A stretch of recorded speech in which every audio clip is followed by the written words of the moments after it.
Question.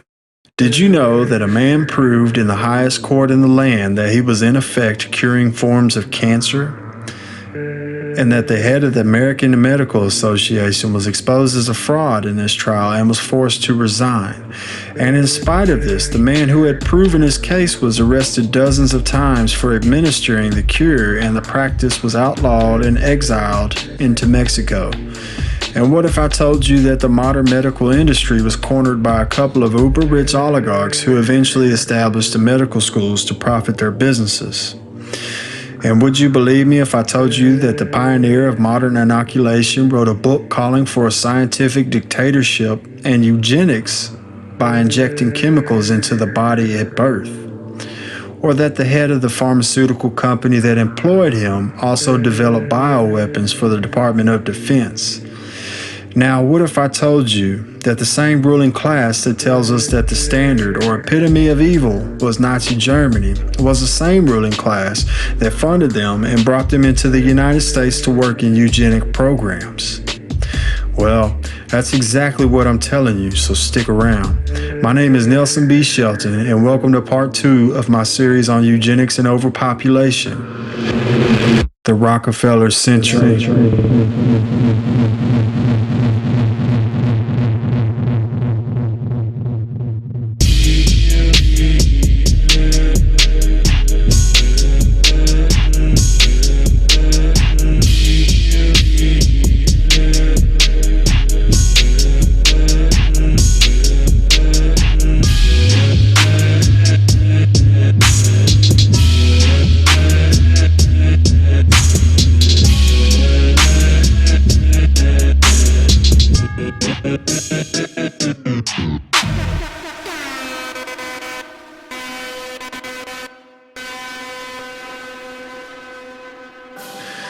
This is a rather complex issue, so if you haven't already, please view part 1 in order to have a solid foundation of understanding to build off of. I recommend this even if you are already familiar with this topic and are aware of the basic historical names, faces, organizations, books, and otherwise. In the last part, a concept of Orwellian doublespeak was initiated, one where abortion and contraception are called reproductive health, and eugenics is referred to as family planning. While much was discussed in the way of how the idea snowballed throughout Western culture, not much was discussed in regard to the practical side of the issue. So here's a brief rundown on how the theoretical side of eugenics jumped upon from Britain to America and became a practice. Now, to be perfectly clear, eugenics is the practice of guiding the gene pool, and now that is, in this instance, human life, to a more desirable race. With this comes the main objection: who gets to determine these things? And naturally, might equals right, so the people in power get to decide these issues, or at least that is the Darwinist theory of evolution's principle of the survival of the fittest being carried out in real life. Aren't you, Alice? Yes, but what have you done with my folks? Well, we're trying to help them, Alice, and you too. They were taken to the hospital this afternoon. Hospital? Wasn't none of them sick this morning? We thought it necessary to present your family's case to the State Medical Commission. And after an examination, they decided there was but one important action to take: to have your entire family sterilized. Why, what's that? I don't know what you're talking about. Now, in this state, we have a law which provides for such people to have an operation so there won't be any more children. I see. Now, we've placed your brothers in institutions where they'll be properly cared for. You can go back to your job soon. I'll arrange to have it held open for you. But I'm keeping my job. I'm not going anywhere. Now, you're going to the hospital too, Alice. And you mean they're going to stop me from having children ever? Exactly. I'm all right, I tell you. I won't go to any hospital. We don't want any trouble with you, young woman. If you refuse to go, the officer here will take you by force. The term eugenics was first used in 1883 by Francis Galton, a relative of Darwin.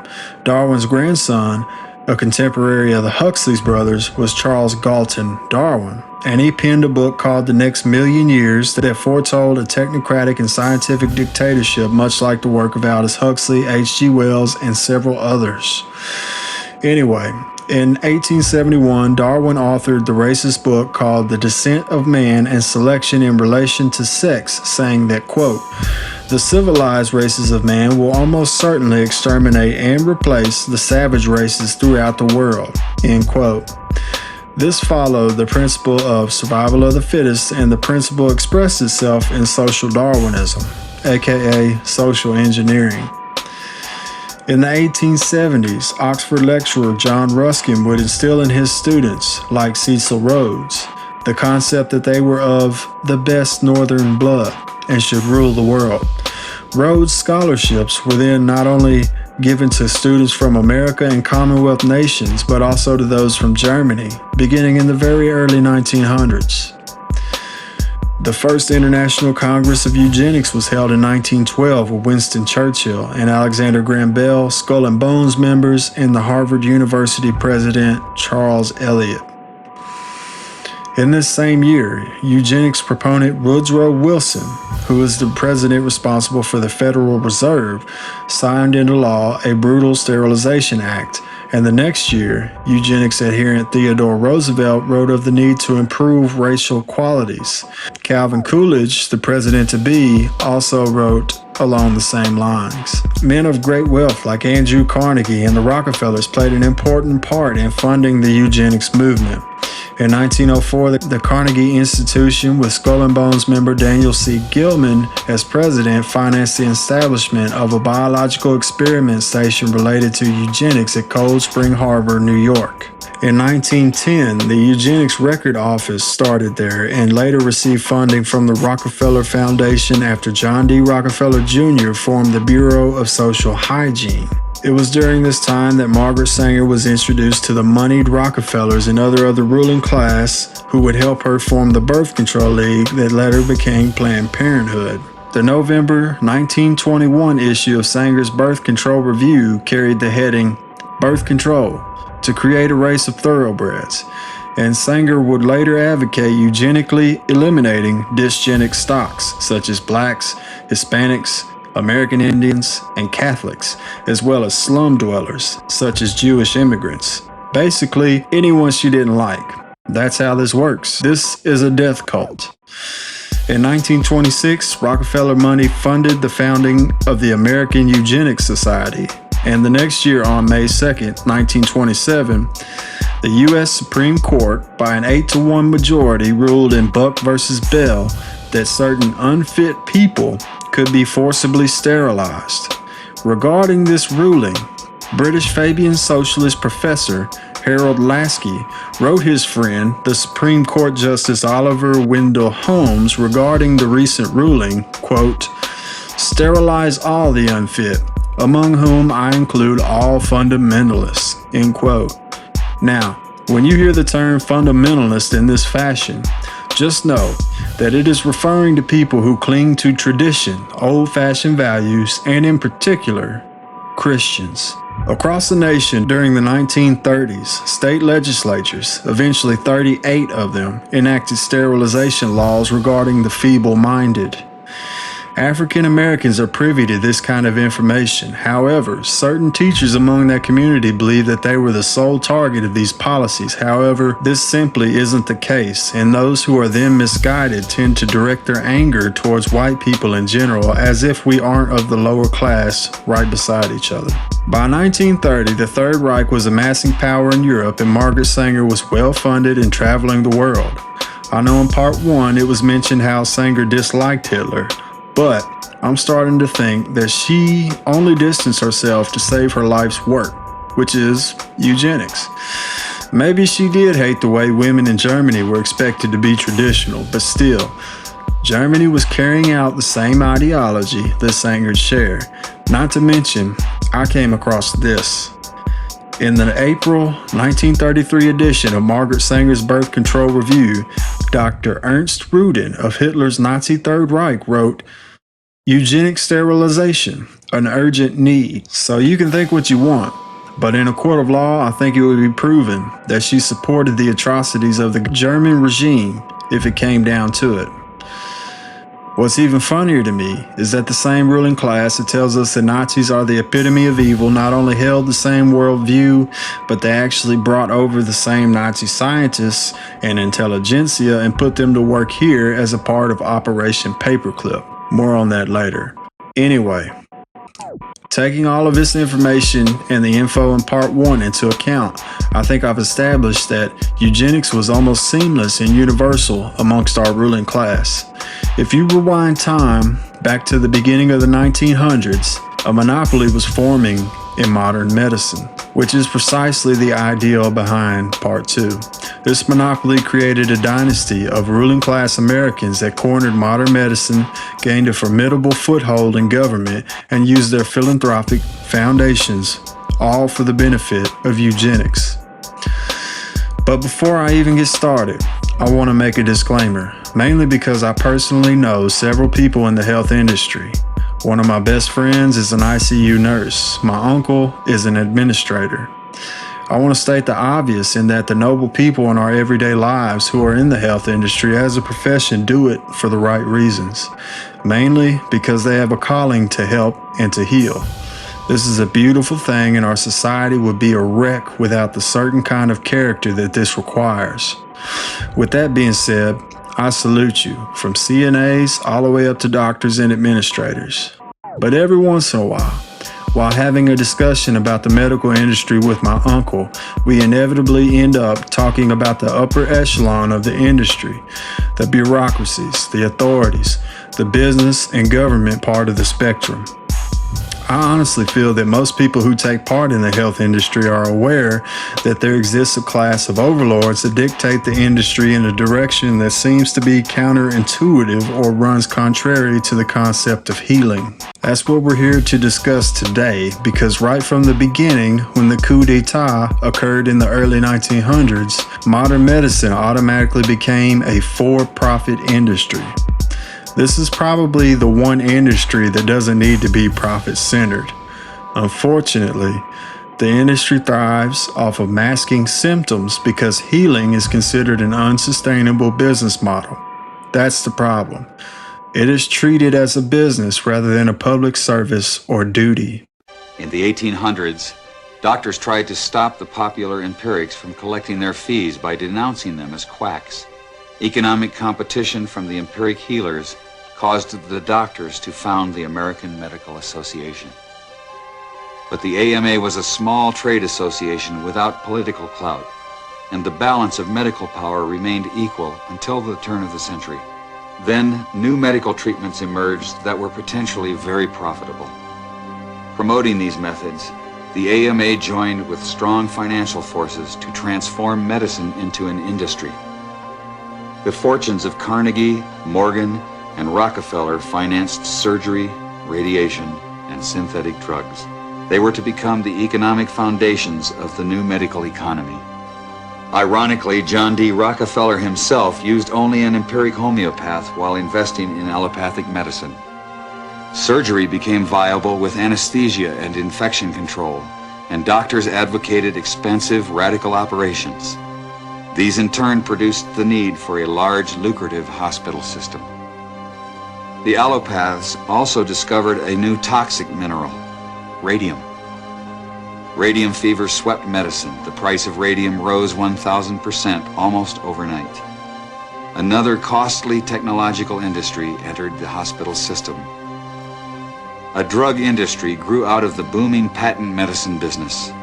Ironically, many of the new synthetic drugs came from plants and empiric remedies. Drug company ads boosted the revenues of the AMA journal 500% in 10 years. The doctors changed educational standards and licensing regulations to exclude the empirics. Soon, only AMA-approved doctors could legally practice medicine. In a brief 20 years, the AMA came to dominate medical practice. Organized Medicine launched a media campaign to associate the empirics with quacks. The code word for competition was quackery. By the 1940s, its quack files had swelled to include 300,000 names.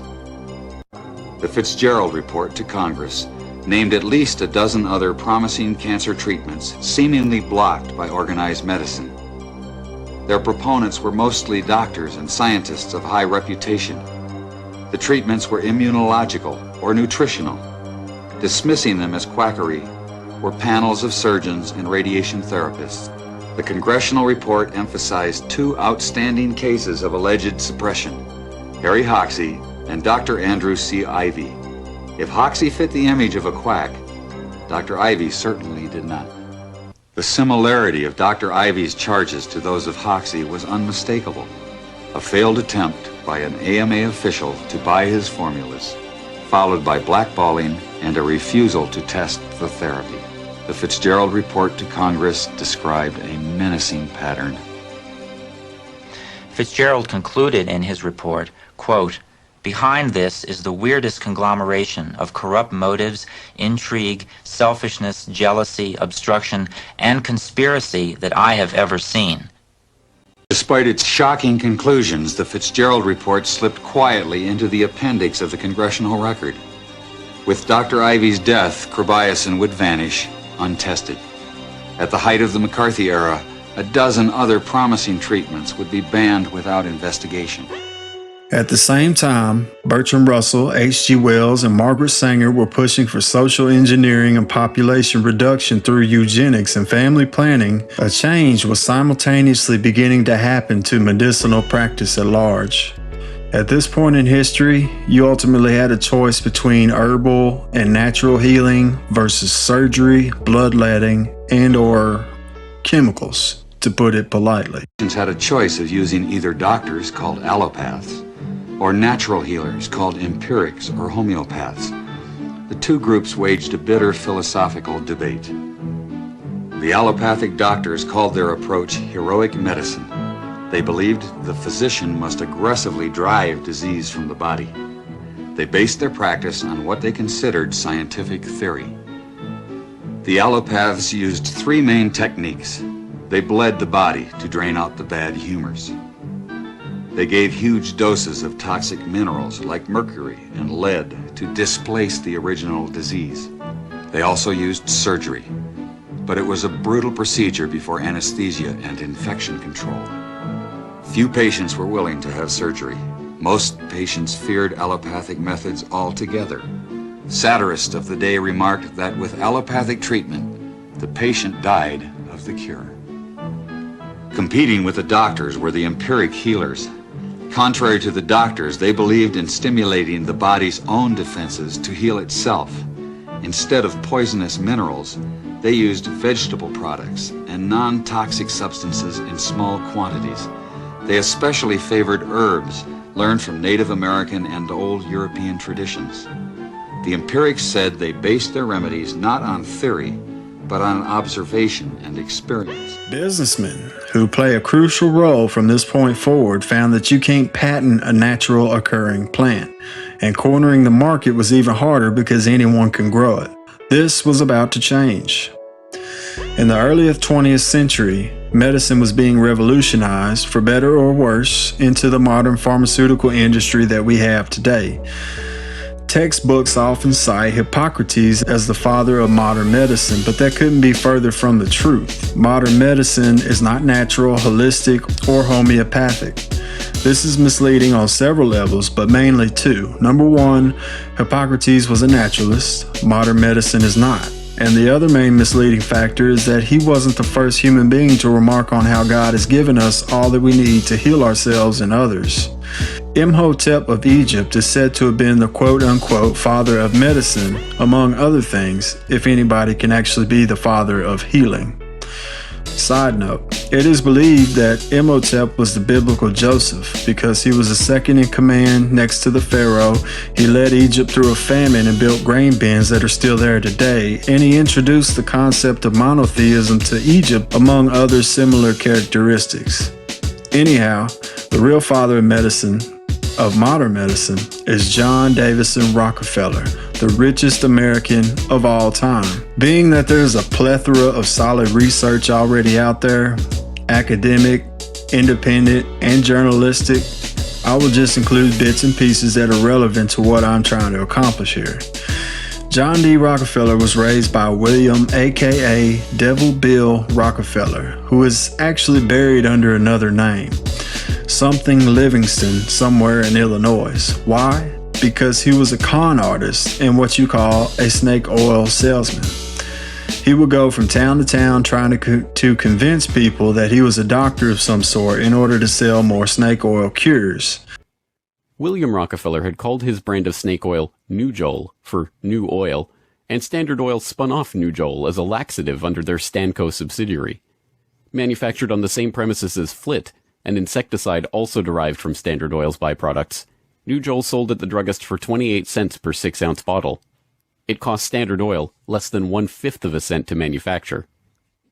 Pharmaceuticals provided a lucrative new opportunity for the oligarchs, but in a turn-of-the-century America that was still largely based on naturopathic herbal remedies, it was a tough sell.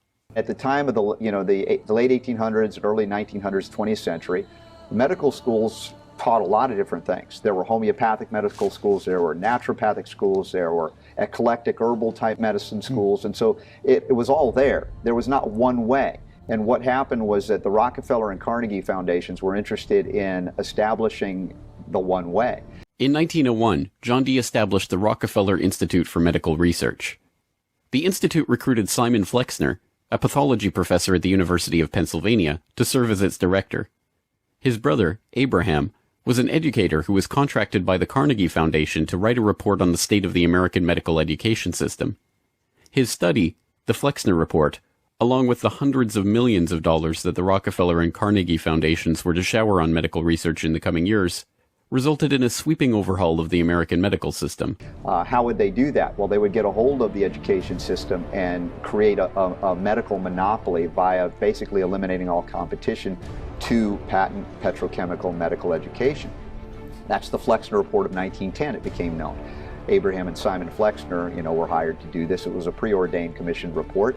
Not surprisingly, the basis of the report was that it was far too easy to start a medical school and that most schools were not teaching sound medicine. Let me translate this for you. These natural health colleges were not pushing enough chemical drugs manufactured by who? Carnegie and Rockefeller. The AMA, who were evaluating the various medical colleges, made it their job to target and shut down the larger respected homeopathic colleges. Naturopathic and homeopathic medicine, medical care focused on unpatentable, unmarketable natural remedies and cures, was now dismissed as quackery. Only drug-based allopathic medicine requiring expensive medical procedures and lengthy hospital stays was to be taken seriously. The takeover of the medical industry was accomplished by the takeover of the medical schools. Well, the people that we're talking about, Rockefeller and Carnegie in particular, came to the picture and said, we will put up money. They offered tremendous amounts of money to the schools that would agree to cooperate with them. The donors said to the schools, we're giving you all this money. Now, would it be too much to ask if we could put some of our people on your board of directors to see that our money is being spent wisely? Almost overnight, all of the major universities received large grants from these sources and also accepted 1, 2, or 3 of these people that I mentioned on their board of directors, and the schools literally were taken over by the financial interests that put up the money. Now, what happened as a result of that is that the schools did receive an infusion of money. They were able to build new buildings. They were able to add expensive equipment to their laboratories. They were able to hire top-notch teachers. But at the same time as doing that, they skewed the whole thing in the direction of pharmaceutical drugs. That was the efficiency in philanthropy. The doctors from that point forward in history would be taught pharmaceutical drugs. All of the great teaching institutions in America were captured by the pharmaceutical interests in this fashion. And it's amazing how little money it really took to do it. The oligarchy birthed entire medical industries from their own research centers and then sold their own products from their own petrochemical companies as the cure. It was Frank Howard, a Standard Oil of New Jersey executive, who would go on to persuade Alfred Sloan and Charles Kettering to donate their fortunes to the cancer center that would then bear their name. As director of research at Sloan Kettering, Howard appointed Cornelius Rhodes, a Rockefeller Institute pathologist, to develop his wartime research on mustard gas for the U.S. Army into a new cancer therapy. Under Rhodes's leadership, nearly the entire program and staff of the Chemical War Service was reformed into the Sloan Kettering Drug Development Program, where they worked on converting mustard gas into chemotherapy. And once again, the Rockefellers' own snake oil was being sold as a cancer cure-all. The oligarchs' interest in the burgeoning pharmaceutical industry converged in companies like IG Farben, a drug and chemical cartel formed in Germany in the early 20th century. Royal Dutch's own Prince Bernhard served on an IG Farben subsidiary's board in the 1930s, and the cartel's American operation, set up in cooperation with Standard Oil, included on its board Standard Oil president Walter Teagle, as well as Paul Warburg of Kuhn-Loeb & Company, itself headed by Jacob Schiff of the Rothschild broker family. At its height, IG Farben was the largest chemical company in the world, and the fourth largest industrial concern in the world, right behind Standard Oil of New Jersey.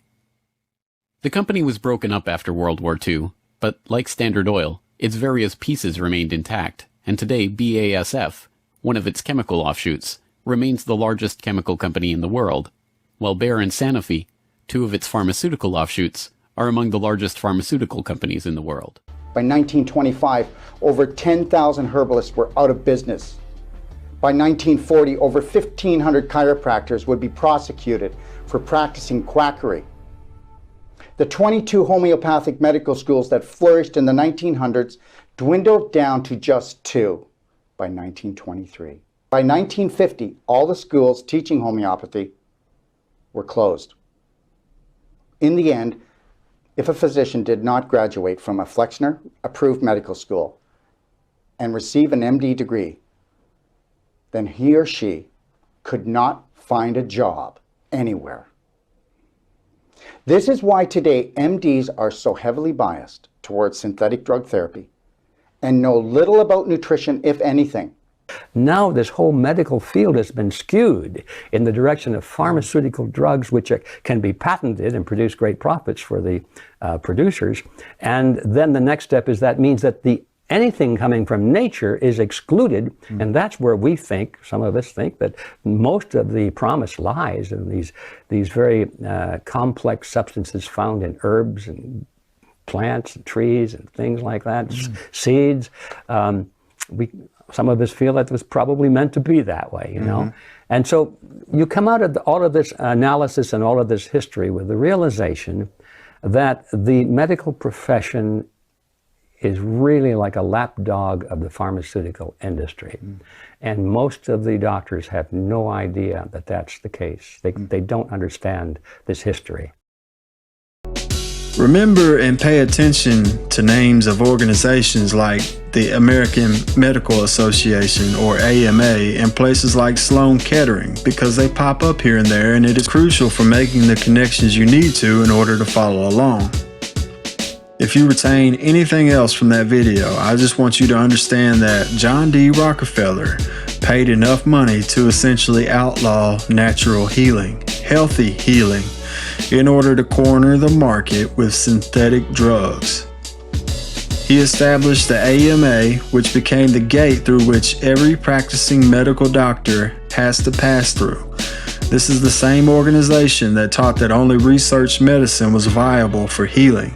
The same organization that called natural healers quacks and natural healing pseudoscience. It's the organization that will cancel a doctor's license that promotes natural healing. And it is the same AMA that promotes the business model for medicine that states that curing patients is not a sustainable business model. Rockefeller put members on the boards of institutions and universities. He even started universities. He even had his own namesake university. All of this in order to discredit natural healers who use the remedies that are created by God rather than man. And it's not so much that they are created by God, but rather you can't patent or control who grows certain plants. It was all for greed. The process in which Rockefeller cornered the academic market while cornering the pharmaceutical market is a fascinating as well as a horrifying one. Organized medicine launched a media campaign to associate the empirics with quacks. The code word for competition was quackery. By the 1940s, its quack files had swelled to include 300,000 names. The Fitzgerald Report to Congress named at least a dozen other promising cancer treatments seemingly blocked by organized medicine. Their proponents were mostly doctors and scientists of high reputation. The treatments were immunological or nutritional. Dismissing them as quackery were panels of surgeons and radiation therapists. The congressional report emphasized two outstanding cases of alleged suppression, Harry Hoxsey and Dr. Andrew C. Ivy. You might have noticed the name Hoxsey from the two aforementioned quacks in the last video segment that I included to explain how the medical industry was turned on its head, had the goods shaken out of it, and taken over by essentially two men initially, although throughout the years the Rockefeller influence became more dominant. But Hoxsey is not to be confused with the Huxleys. The case of Harry Hoxsey is a microcosm for what became of our modern medicine industry, and it embodies the overarching spirit or telos of that industry, namely to shut out and shut up anyone who hasn't paid their dues or isn't with the program. And to make sure that they create customers, you can forget about curing patients. The medical establishment may be lined with caring nurses and well-meaning doctors at the face of it, but they are a part of a system, and at the heart of that system, at the pinnacle of power, are men and women who understand very well what has happened and are intentionally keeping things the way they are for the purpose of population control and reduction, and for the profit of certain oligarchs of that ruling class. The story of Harry Hoxsey and the Hoxsey cure is riveting and should do two things to anyone with a shroud of integrity or a beating heart. It should infuriate them and at the same time give them hope.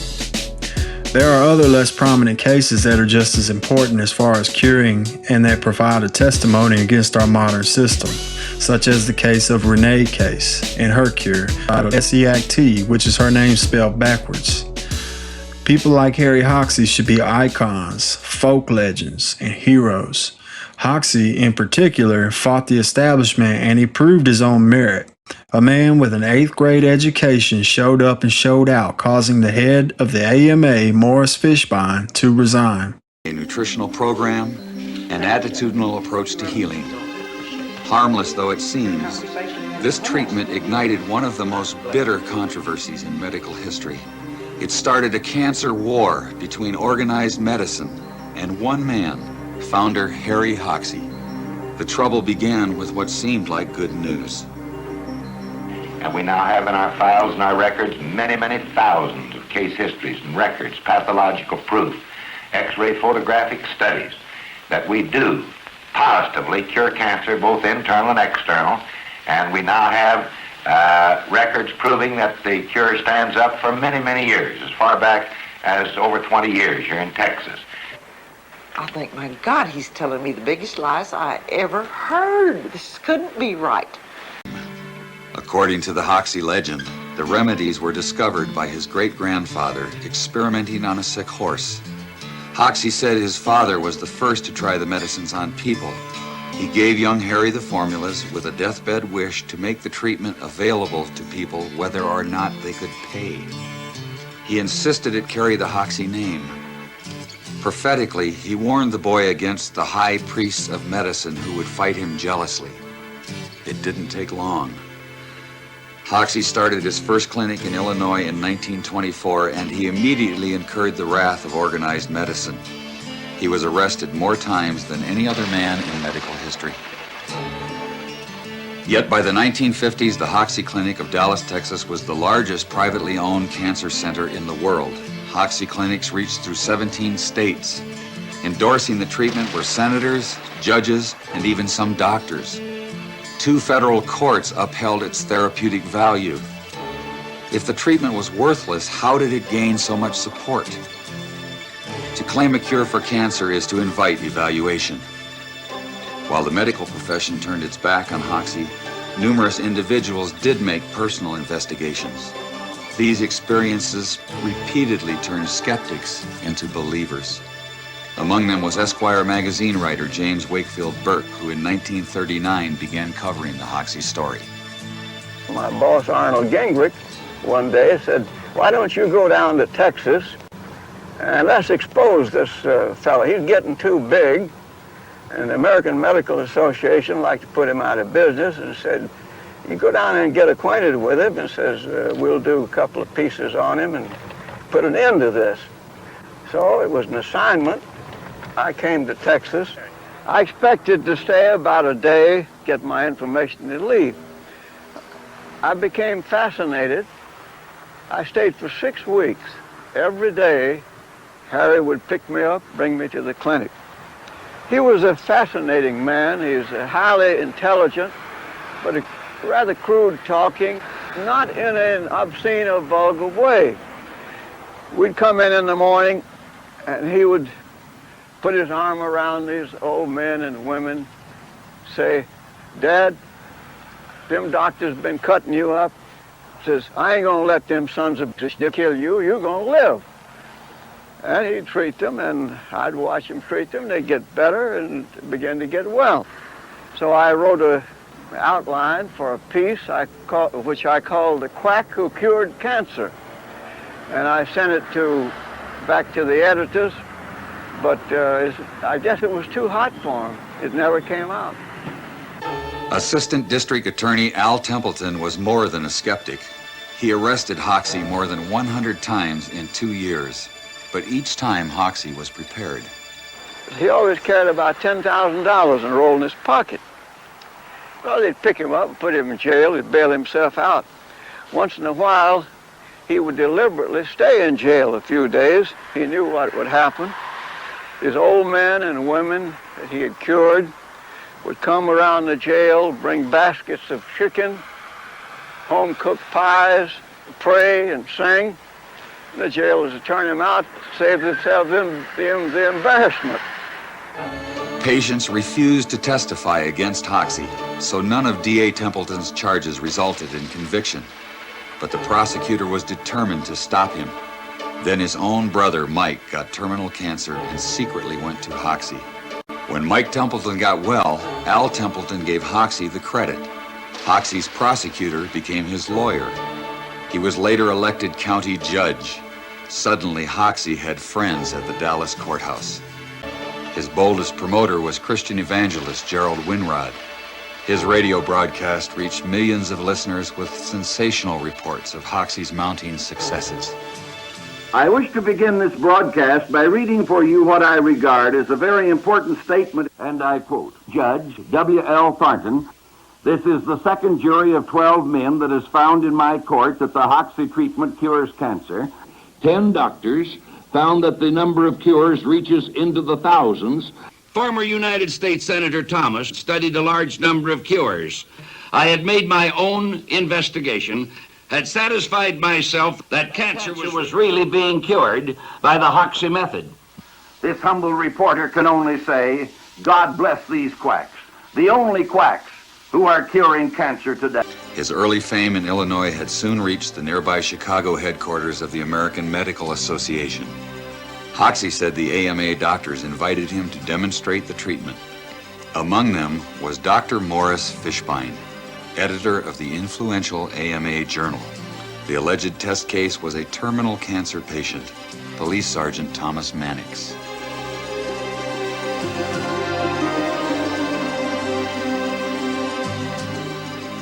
According to Hoxie, the day after his successful demonstration, a high AMA official asked to buy the rights to the formulas. The alleged offer would have given all rights to a group of doctors, including Dr. Fishbein. Mildred Nelson recalls Hoxie's version of the story. And they were in the process of drawing up the contract and everything that they would take the formula. And he said, "You have to put in here that no one can be turned down because of the lack of funds." And they said, "Oh, no." And he said, "Yes, this is a promise I made my father on his deathbed. This must go in it. You have nothing to do with this. We'll charge what we want to. And he said, you can't. You have to keep it in reach of everyone. This must be done.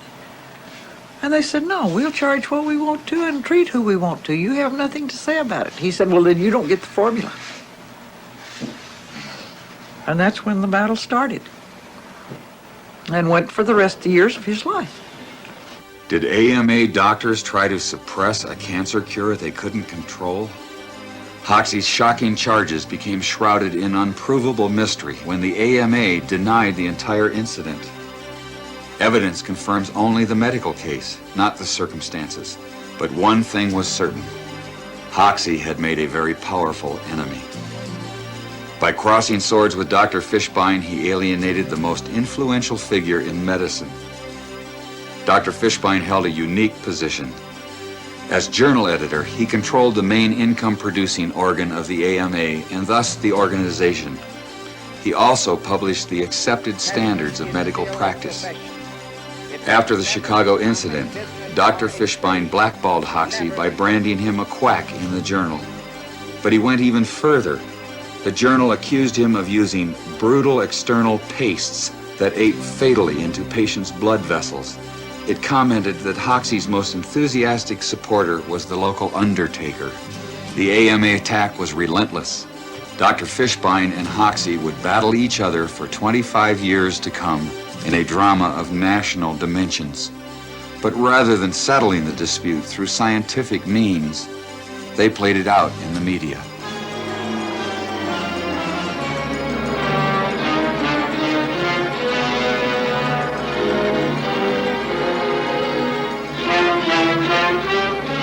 At the association's headquarters in Chicago, vigilant against quackery is Dr. Morris Fishbein.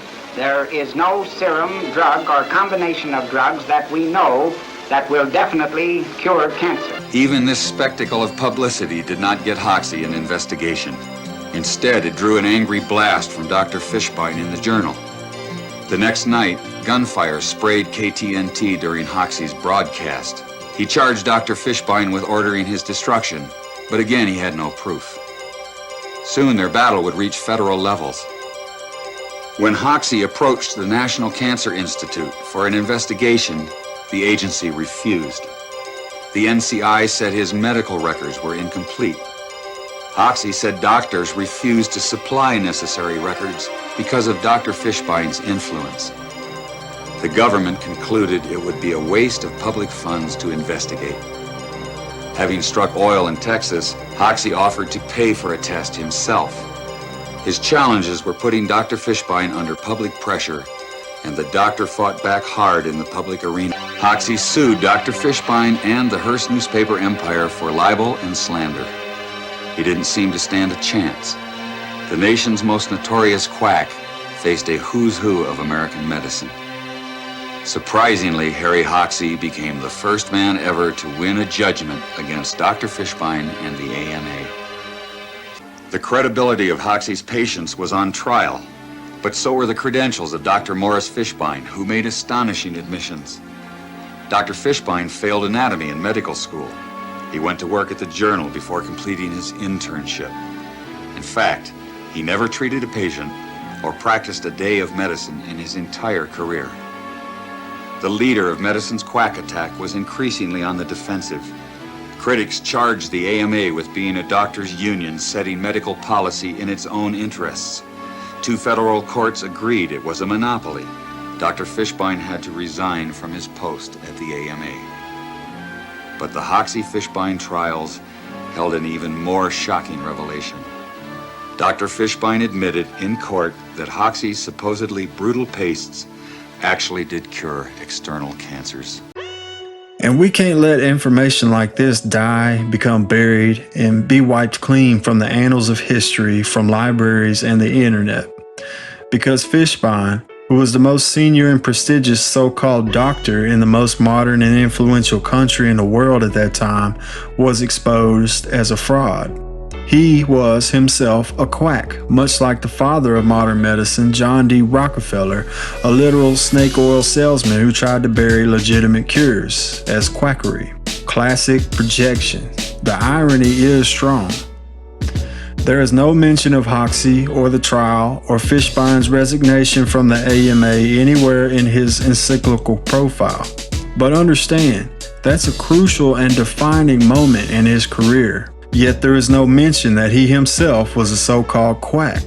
There is only mention of his prestigiousness and the building that carries his namesake, that is his legacy. Why? Probably to protect the so-called health industry that is in reality a scientific dictatorship established by eugenicists. The article does mention, however, that the AMA, including Fishboy, was indicted under the Sherman Antitrust Act, which was an act that was for allegedly busting up big monopolies. In our day and age, monopolies are coming back and are in the open with all of the tech barons, much like Alphabet, Amazon, Facebook, and Mr. Gates, the World Health Organization's second largest donor behind only the US government. And they treat him like a head of state. Anyway, Fishbein's role, along with the role of the entire AMA, was to ensure that all avenues of medicine were in line with the pharmaceutical agenda. If they weren't, they had to go. Notice how the AMA aimed to buy the Hoxie cure, and it's a good thing they didn't, because we wouldn't even be able to buy it from Tijuana, Mexico if they had. It was after this point in history where the only accepted methods of healing came in the form of chemicals. Most people trusted what the media put out at that time, and all of the natural methods were supposedly debunked through the useful tool of media and mass communications.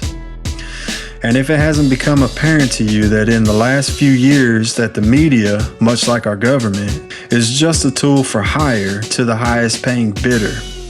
And if you don't realize that, then I really can't help you, but I'm glad you found your way here.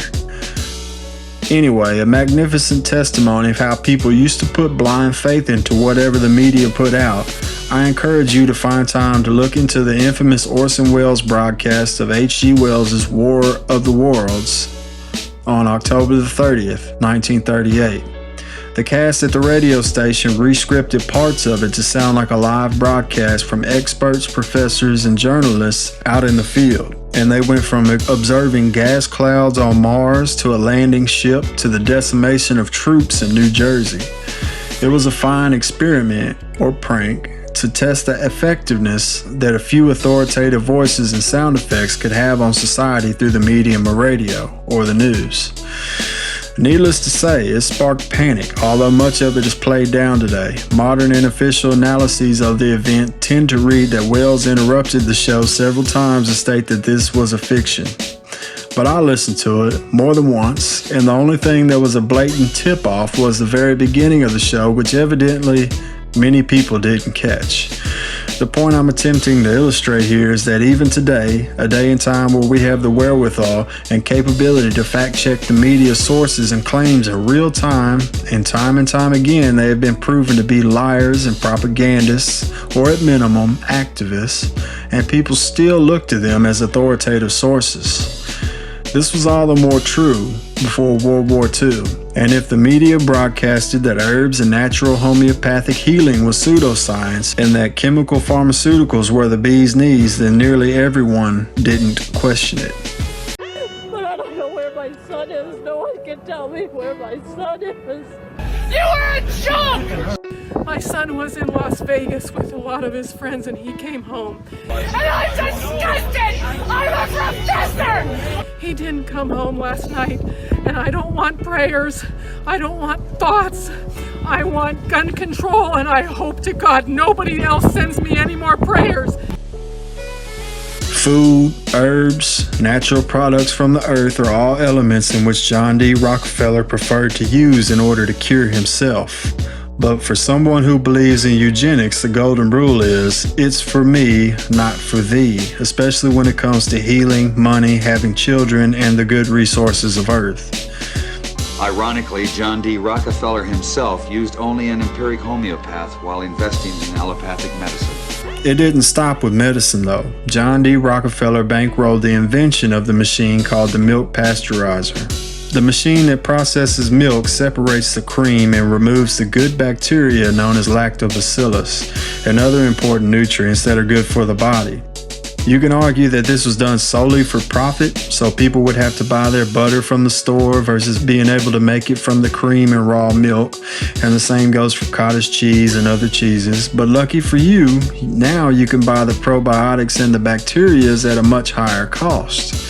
The very same nutrients that were so unsanitary that they had to be separated from the milk. So I was researching in the Cambridge University library. I accidentally found an article about the Rockefeller Foundation and about raw milk and about the pasteurization process. The New York Times, Wednesday, March 29th, 1933. Special to the New York Times. White Plains, New York, March 28.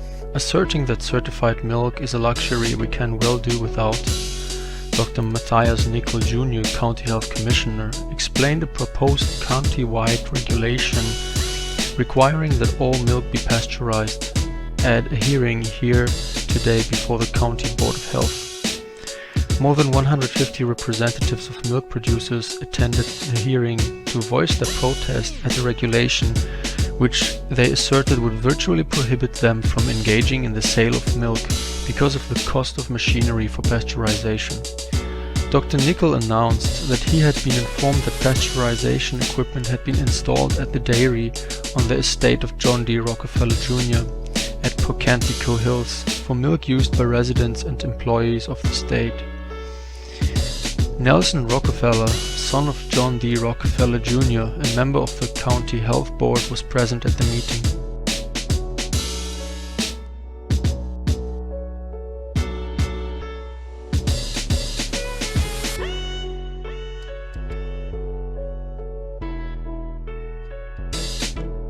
Same concept was utilized for quote-unquote enriching bread, which is doublespeak because it was stripped of nearly all its nutritional value and then bleached and bromated to be sold to us as healthy. It almost seems as if there are industries who seek to make customers out of a sickly population. Now, when you combine that with all of the other deeds in John D. Rockefeller's quote-unquote philanthropic life, I will go so far as to say that he just didn't want to have everyone healthy because he had a major vested interest in pharmaceutical medicine. John D. Rockefeller didn't just want to slow the population growth curve, he wanted it lowered. You may feel that stripping milk and bread are of little significance in the grand scheme of life. If you happen to feel that way, I want you to ask yourself why arguably the richest man of modern history felt that it was so important and went so far out of his way to make it happen. The Rockefeller influence on modern medicine or oil or banking cannot be understated. John D. Rockefeller and a couple of others like Carnegie, J.P. Morgan, etc. are the reason for the antitrust acts. Rockefeller, in particular, was so rich and powerful that a smaller government didn't stand a chance. The same with the Rothschilds and the other Jewish banking dynasties in Europe like the Warburgs. Laws were passed that forced the cunning men to bust up their monopolies into subsidiaries, but this didn't stop much at all as they adapted and controlled each subsidiary through different methods and different family members and bought majority shares and stocks for others. Now, these networking and finance methods were applied to universities and institutions like the AMA. I give you money, I put someone on the board of directors, or I own the majority of shares, so I say what goes. Taking the money is like taking a candy bar in prison. Rockefeller's riches were utilized for two things: making more money and lowering the Earth's population. Author, writer, and researcher Eustace Mullins documents to what extent the Rockefeller money men influenced or literally owned modern medicine. B-E-A-L-L-E. Now, Morris Beale was a Washington sports writer and journalist who, when he found out what the doctors were doing, that he thought that was more interesting than any sports games that he had ever looked into. So he started to write about that. And he was the first person, as far as I know, to discover that the Rockefellers controlled all of the major drug companies. Now, when I first read that in Morris Beale, I said, well, this man certainly has done some good work, but he simply is going too far to say this. Now, one family could not control all of the major drug companies. Well, I researched it out, and I found that he was absolutely correct. And in fact, in Murder by Injection, I give the list of officers and directors of each of the major 18 drug companies in the world, and every one of those companies has 2 or 3 people from the Rockefeller interests on their boards. So the influence is very blatant, it's omnipresent, and they do control this entire situation. Now, the third man whom I benefited from was, of course, the late Dr. Robert Mendelsohn, who died very untimely last year. And it was Dr. Mendelsohn who coined the phrase, the Church of Modern Medicine, because he said that medical practice had now become a temple and that its practitioners were beyond reproach, they were little tin gods, and that the people had to do whatever they were ordered to do by these people. All of these institutions are useful in reducing population in their own right. All of them work towards a common goal using their own strengths, like different parts of the same machine, and they all complement each other very well. When you see the symbol of the dollar here, you can imagine that, for the sake of this subject, that it is Rockefeller influence. The Rockefellers weren't the only businessmen to lobby, steer, or influence politics by any stretch of the imagination. However, the Rockefellers accomplished the most, and the effects of their works can still be felt today more so than any other single entity, family, organization when it comes to social engineering and population reduction. For example, Margaret Sanger is a titan in this regard for having advocated for birth control, contraception, education, and abortion. But guess who she received funding from? Rockefeller's interest in education wasn't limited to medical school, which made him a pretty penny in his day and set up his progeny for success in later generations. But John D. Rockefeller had a major stake in forming the shell of early public education policy altogether. So as it goes, John D. Rockefeller hired Fred Gates to head his General Education Board in 1902, and in the Rockefeller 1912 publication called the Occasional Letter No. 1, Gates penned, quote, "In our dream, we have limitless resources, and the people yield themselves with perfect docility to our molding hand, unhampered by tradition." Now, when you erase a people's tradition and culture, their values will fall. And now when these things happen, they'll seek leadership, and they'll seek it from authority.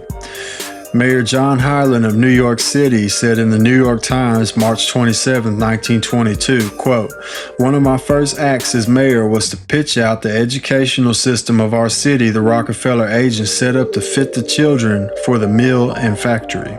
End quote. If you haven't ever wondered why our public education system does the bare minimum, then this plan has worked the way it was intended to. We're basically trained to take a small role in some corporation to become a cog in the wheel that keeps the machine running for the ruling class. We aren't educated to become free thinkers and innovators unless their innovation serves a financial interest for a corporation rather than benefiting humanity. You aren't taught to be financially independent unless you're a woman wanting to shed the traditional family scene. We aren't even taught civics. How many adults understand the system of government and each branch's function or the processes involved? This became clearly evident during our recent impeachment drama. Article 1 is adopted. The question is on adoption of Article 2. The question is on the adoption of Article 2. Those in favor say aye. Aye. Those opposed, nay. The ayes have it. Now, John Dewey is the famous father of our modern education system. He was also an evolutionary humanist who believed in the collectivism of socialism or communism. This collectivism serves a purpose in advancing the idea of training the youth of our society who attend public-funded schools to become cogs in the machine, while the ruling class send their children to private schools and become classically trained in the humanities, such as the logic of the Greek classics of Plato and Aristotle onto the philosophers of the post-Enlightenment era, while the humanities of public education include gender studies and other social justice degrees that turn out avid socialists. There's always a standout. So I would say You could be irritated by it. You could be irritated by the fact that women have to be the ones to gestate and lactate. You could be irritated by a lot of truths.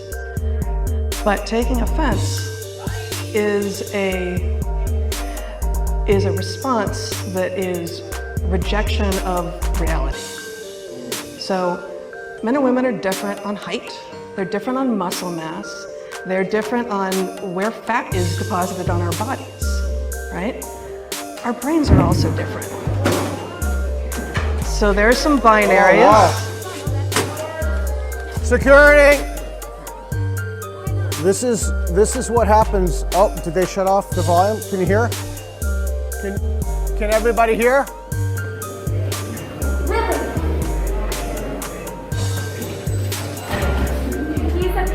Even the women in there have been brainwashed. Should not listen to fascism. It should not be tolerated in civil society. Nazis are not welcome in civil society.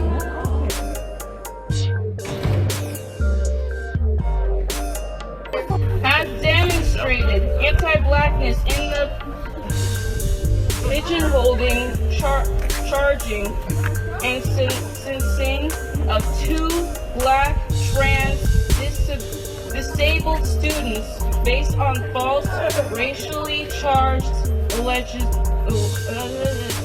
allegations. John Dewey shared the same overarching beliefs as Julian Huxley, and the two of them had a famous exchange on the smaller details of public education reform.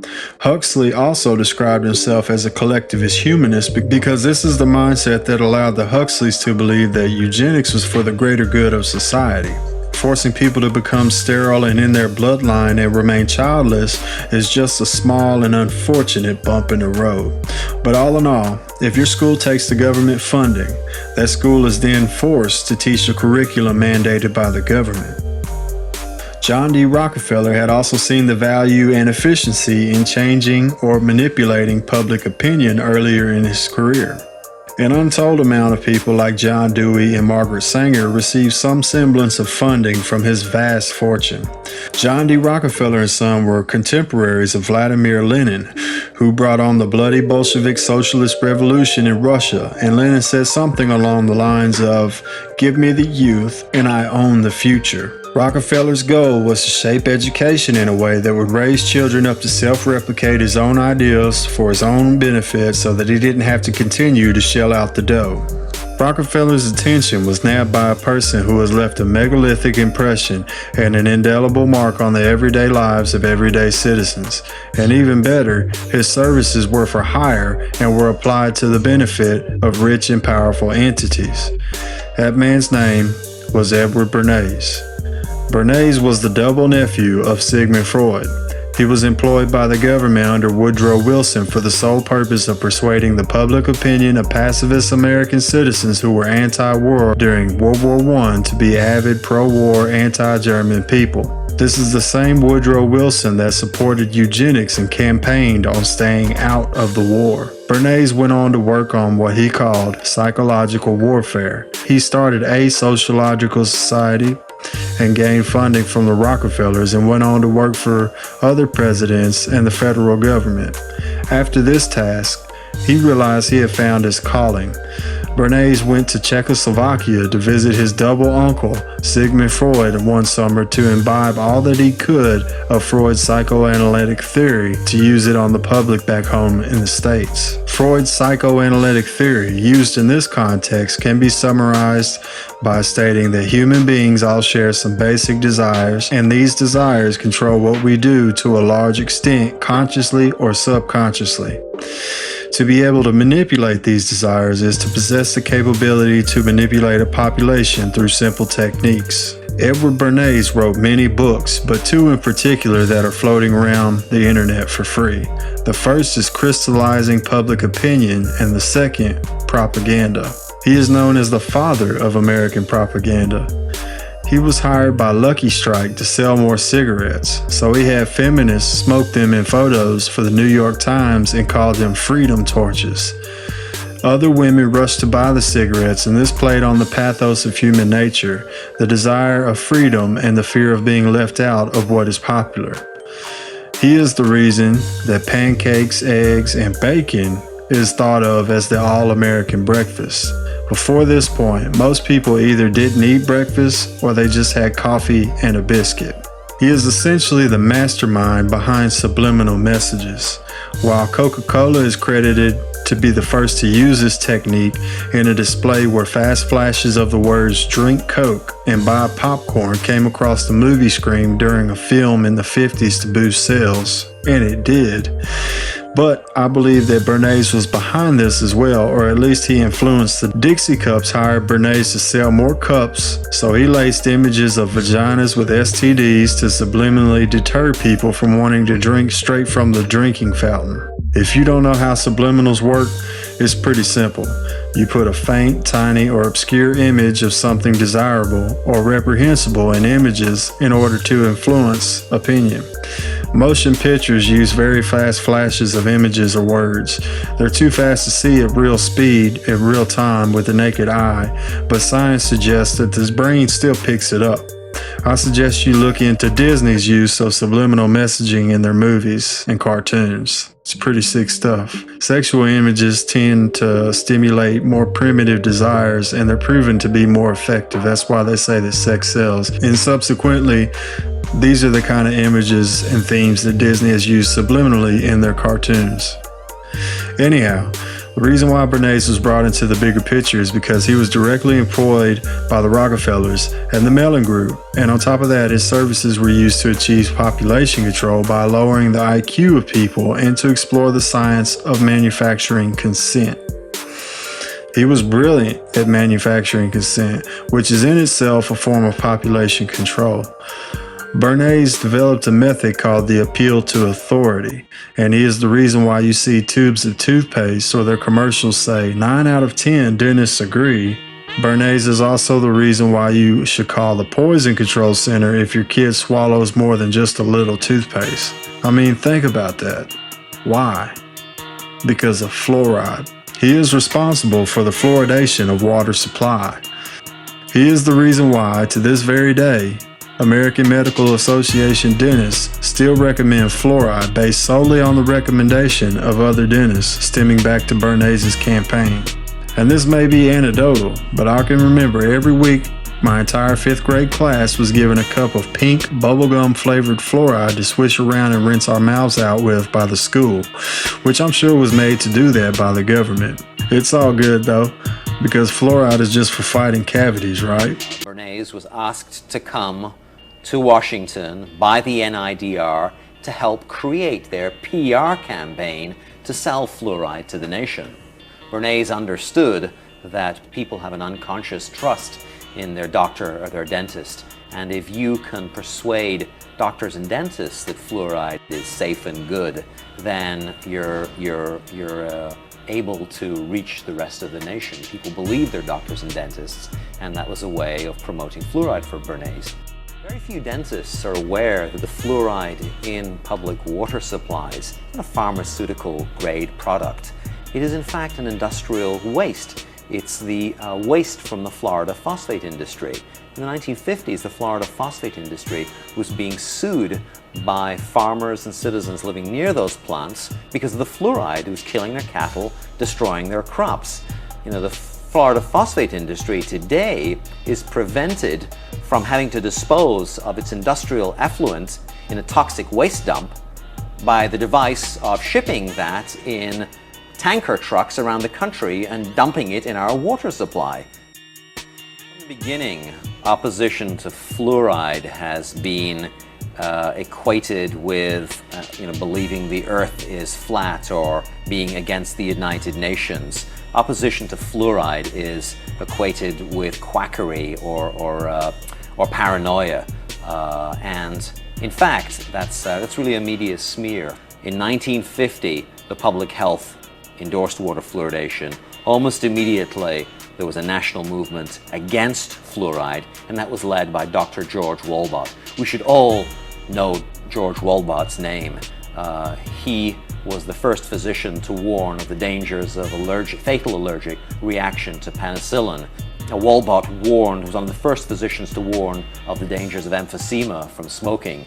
He saw in his own surgery, in his practice in Detroit, Michigan, that people were coming in with these ailments, unexplained ailments, whether it was back pain or gastric distress, muscle fatigue, headaches, and he figured out that it was low-dose fluoride. That, as with a lot of drugs or chemicals, there's a small subset of people who are uniquely allergic to the chemical, and Walbot realized that it was fluoride, and he performed a whole series of double-blind experiments where people were given some fluoridated water without knowing it, and the symptoms recurred.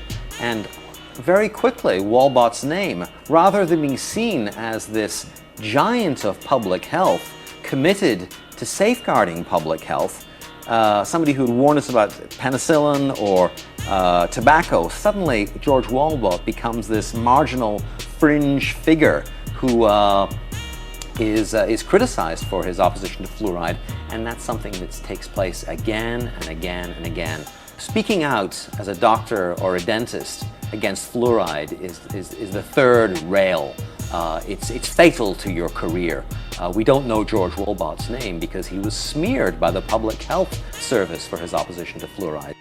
In the 1990s, the senior toxicologist for the EPA's Office of Water said that the cancer tests that had been done on fluoride, where laboratory animals were given fluoride, he said that those results had been gerrymandered, that in fact the equivocal verdict that fluoride was a carcinogen ought to have been much stronger. He said that fluoride given to rats had produced bone cancer and liver cancer, and that those results had been doctored to make it look as though fluoride hadn't caused as much cancer. I've been in the toxicology business looking at studies of this nature for nearly 25 years, and I've never seen that. Never ever seen where every single endpoint that was a cancer endpoint had been downgraded. I'd seen one or two endpoints argued over, usually on the definition of what is a cancer in that particular tissue, but I've never seen every one of them downgraded. I found that very suspicious. Marcus was fired. Dr. William Marcus was fired, and a federal judge ruled that Marcus was fired because of his outspoken opposition to fluoride.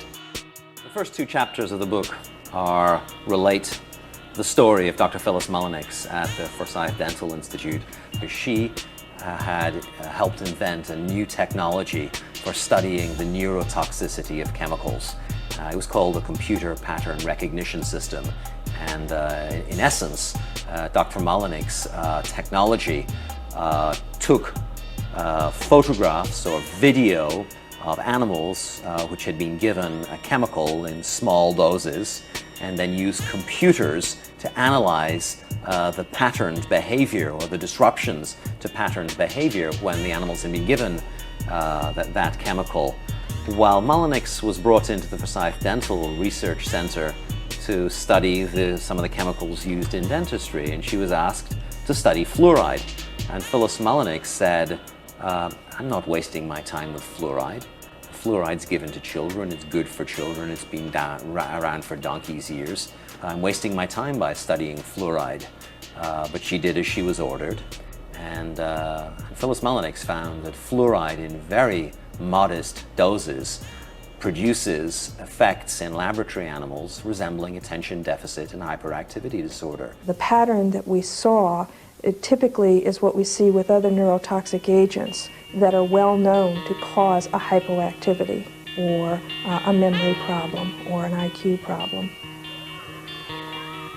When I first presented the results of these studies, one of the individuals sitting and listening to the results, he says, "Do you have any idea what you're saying?" And he says, "You're telling us that we're reducing the IQ of children." So, instead of having to dispose of the hazardous waste that is the byproduct of nuclear and aluminum production, Bernays was able to sell the fluoride to municipalities and have it introduced into public water supplies via water treatment facilities. Most graduates of an AMA-accredited university believe that harmful medicines or ingredients, like fluoride, are what the scientific papers funded by outside influences like the Rockefellers say they are. Perfectly fine and healthy. There are some in the know, They know that if they speak out, that all of that time, 8 years of borrowing tens of thousands of dollars along with the comfortable lifestyle they've become accustomed to, will disappear if they speak out against the agenda. One of the popular questions of so-called skeptics, who in reality only adhere to the dogmas of the religion of science, is how could so many people keep it under wraps? If this was truly a conspiracy, then surely someone would have spoken out by now. Well, the truth of the matter is they have, but they are automatically discredited by denying the dogmas of science. And furthermore, most just flat out believe what they are told by their superiors, and they can't speak out on behalf of the good of the people it is supposed to serve because of the founding members as senior members, financial donors, pharmaceutical companies, and members of the government all share the common view that too many people living will take away from their quality of life. It is either that or for profit. They're both driven out of an instinct of greed, though. So what does that say about our healing institutions? Edward Bernays left a significant contribution to the cause of population control and reduction. On top of adding nuclear waste to our public water supply, he achieved a repeatable method of getting people to consent and go along with what the authorities say. By manipulating the modern press and establishing the trust the authorities mindset, in less than 50 years, Bernays took a nation of people who were anti-war, America first, and continually ready to throw off the yoke of an impressive government, and he revealed a method that turned us into a docile and generally gullible public. Bernays' career ultimately began in the news or media of the day. Today, the media have perfected the art of the spin, and people still believe everything a lab coat says. Science with a capital S has become a religion, and to blaspheme is to quote-unquote deny the science. 2 generations after the Rockefeller patriarch John D. Rockefeller, his legacy was left largely in the hands of David and Nelson Rockefeller, who were the 2 most powerful Rockefellers around the time of World War II, a time when Margaret Sanger's eugenic policies were in full stride here and abroad. States were sterilizing unsuspecting people. The Huxleys were setting the stage for the final revolution. The UN was just within reach of being formed. China was about to turn communist. Joseph Stalin was murdering millions. Hitler was giving eugenics bad publicity. And the Rockefellers controlled modern medicine, its institution, and their tentacles were slithering into the governing structures of our country. What John D. Rockefeller had started in the arena of politics, David Rockefeller brought into full fruition. John, the grandfather, established a firm family grip on the institutions of oil, banking, and medicine. David and Nelson Rockefeller established a deft grip on world politics through the American government and think tanks like the Council of Foreign Relations. There were others, like what Carol Quigley called the Tavistock Institute, and of course, the Rand Corporation. David and Nelson were pretty powerful when you combine their accolades and take a moment to understand the immense aura of power they brought to the table concerning American politics in the World War II era, especially after. The Council on Foreign Relations, or CFR, was founded in 1921, and you could arguably say that it didn't really hit its prime until David Rockefeller stepped in.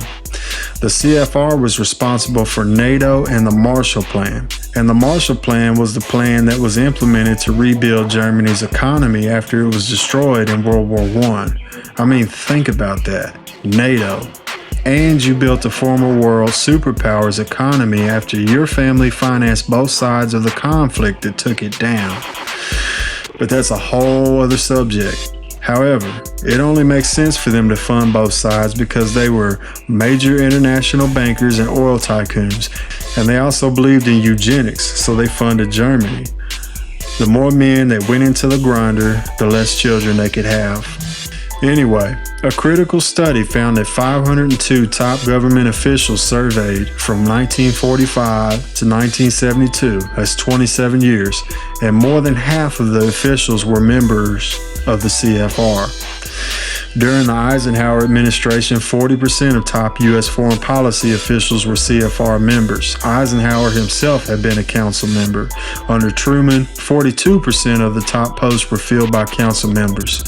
During the Kennedy administration, this number rose to 51%, and it peaked at 57% under the Lyndon Johnson administration. The CFR still operates to this very day, being, along with the Brookings Institution, one of the top policy center or think tank powerhouses in the nation, perhaps in the world. It is literally where bankers and politicians meet to steer the country, which in turn steers the world. According to Peter Dale Scott and his work titled The Road to 9/11, which was published by the Berkeley University of California Press, the founding of the CIA was urged by the War and Peace Studies project of the Council on Foreign Relations in the early 1940s, and the architects of the CIA, designing the shape and organization of the agency as well as its functions, were all Wall Street lawyers, largely made up of members of the Council on Foreign Relations. Deputy directors of the CIA for the first 2 decades were all from the same New York legal and financial circles. The first head of the CIA was Allen Dulles, who was a lawyer for John D. Rockefeller. He had a brother named John Foster Dulles, who ended up becoming a Secretary of State during the Eisenhower administration. Now, to put that in perspective, Secretary of State is the highest position that Hillary Clinton has ever held. Before the formation of the CIA was the OSS, which was the same organization but under a different name during World War II. Before and during the war, the Dulles brothers directed the Rockefellers management group and law firm at Sullivan and Cromwell on Wall Street. They later administered the American affairs of IG Farben, Germany's leading industrial organization and pharmaceutical company that can be linked intimately to the funding behind Hitler and the rising Third Reich. The Dulles law firm also directed U.S. business affairs for Fritz Thyssen, Hitler's primary financial backer. Thyssen later introduced Allen Dulles to the Fuhrer, after which Brother John negotiated loans for the Nazis. If you don't take anything else away from the amount of power that the Rockefellers had at this time in history, just understand that they were large players on both sides of the war and that the CIA is a result of their CFR meetings. Rockefeller influence on American government in the 20th century literally cannot be overstated. If you said that they owned America and ran the country, you'd be about 50% correct as far as oil, banking, academia, medicine, and politics. Major players. Only a handful of people on the earth had this amount of influence at that time. They were the kings of the earth. CFR was their court. Our government were only the knights or the landowners, but the Rockefellers ruled the realm. I have been often to, the mothership in New York City, but it's good to have an outpost of the council right here down the street from the State Department. We get a lot of advice from the council, so this will mean I won't have this far to go to be told what we should be doing and how we should think about the future. Example is the array of technologies, often referred to collectively as geoengineering, that potentially could help reverse the warming effects of global climate change. One that has gained my personal attention is stratospheric aerosol injection, or SAI, a method of seeding the stratosphere with particles that can help reflect the sun's heat in much the same way that volcanic eruptions do. SAI alone would not remove greenhouse gases from the atmosphere. On the geopolitical side, the technology's potential to alter weather patterns and benefit certain regions of the world at the expense of other regions could trigger sharp opposition by some nations. This is just a side note of their power, but they really want to attempt to control the weather. And you can say what you want about chemtrails, but there are planes up in the sky that are spraying chemicals and metals in the sky. It's called geoengineering or cloud seeding, and it was used successfully in Vietnam to make it monsoon outside of monsoon season, and the objective of flooding and wiping out the Ho Chi Minh Trail supply route was successful. Our skies are being sprayed with aluminum, barium, and arsenic. Discussion of this is ridiculed by many as the quote-unquote chemtrail conspiracy theory, yet it is openly discussed in Medline Index peer-reviewed literature. In 1976, the UN drafted a treaty acknowledging the existence of weather weapons. Also, Zbigniew Brzezinski, a CFR affiliate and former national security advisor to Jimmy Carter, noted on page 57 of his book Between Two Ages, cited relevant literature and acknowledged that techniques of weather modification could be employed to produce long periods of drought or storm. And there's a great documentary called What in the World Are They Spraying? That will always be available at archive.org, no matter how many times it gets deleted off of YouTube. I know I'm jumping around a lot here, but put that in your pocket and remember it for later when we get to the biological warfare section. The possibilities with this technology is seemingly endless. I mean, just imagine if they're spraying things out of aerosol sprayers out of the back of planes. Just imagine what they could put in there. Anyway, the key takeaway here is this. These people not only want to play God and say who should be able to procreate and who shouldn't, but they also believe that they should be able to control the weather whenever it serves them a purpose. This is purely a God complex. This is Henry Kissinger, who headed the Nuclear Weapons Foreign Policy Council for the CFR. He was essential in bringing elite Nazi scientists and doctors to the United States under the CIA's Operation Paperclip. They brought over scientists such as John von Neumann and Werner von Braun, the brains behind NASA and the rocketry systems. Here you have Rockefeller CFR members creating the CIA that is headed by Rockefeller affiliates, bringing over Rockefeller-funded German scientists to America to better serve Rockefeller interests after the war that the Rockefellers played a major role in and then went on to restructure Germany's economy. It's truly despicable, but man, they had the juice. Kissinger is a German-born New World Order depopulation advocate and former high-ranking U.S. government official. He was in the CIA before it was the CIA. After World War II, Kissinger went on to the Ivy League and essentially set up a recruiting station for the CIA, garnering fresh talent straight out of the university. The best positions are usually invitation only, but if you wrote your master's thesis in political science at Harvard on how lowering the population will be good for domestic and foreign policy in the 1950s, you would probably maximize the potential of being approached by Henry Kissinger in regard to a possible position in the CIA or CFR, the Rockefellers Group, Rockefeller Foundation, etc. Because of his position among these circles, Henry Kissinger was powerful in his own right. He had his own interests, but he was a lifetime Rockefeller affiliate. He helped overthrow governments and was instrumental in conflicts most history and war buffs have never even heard of. He was instrumental in all of the big ones too, especially Vietnam. This guy won a Nobel Peace Prize for his role in the Vietnam War, which is pure doublespeak, like war is peace. Here's Kissinger pictured with China's first communist dictator, Mao Zedong. Mao Zedong killed or starved up to 80 million of its own citizens in the late 50s and early 60s. I repeat, he killed or starved almost 80 million of his own citizens. And he's responsible for the installation of China's notorious one-child policy, which will be addressed in part 3, because the newly communist industrial East Asian country became a petri dish for a huge Rockefeller experiment. Kissinger owned a business called Kissinger & Associates, and it served as a consulting and management firm. This company of his mainly serviced banks, oil companies, mining companies, heavy hitters.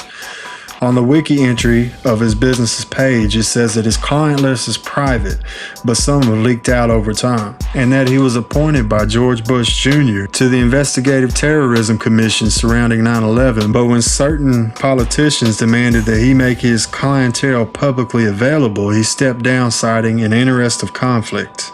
However, one of his major clients was a pharmaceutical company known as Merck. Merck is probably a name that you've never even heard of. Despite of this, Merck & Co.